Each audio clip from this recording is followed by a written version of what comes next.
সবকিছু দেখে যা বুঝলাম, সমস্যার শুরুটা আরো অনেক আগে থেকে হয়েছে।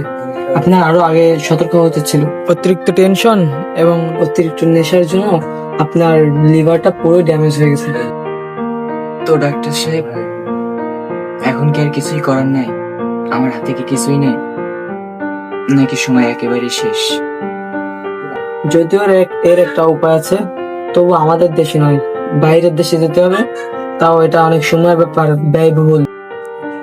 তো ডাক্তার সাহেব, খরচ কেমন হতে পারে? এই ধরেন আনুমানিক 5-6 লাখ টাকা তো লাগবে।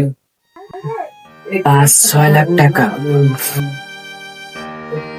যে জীবনের মূল্য 5 টাকাই নাই, সেই জীবন 5-6 লাখ টাকা দিয়ে সুস্থ করতে হবে?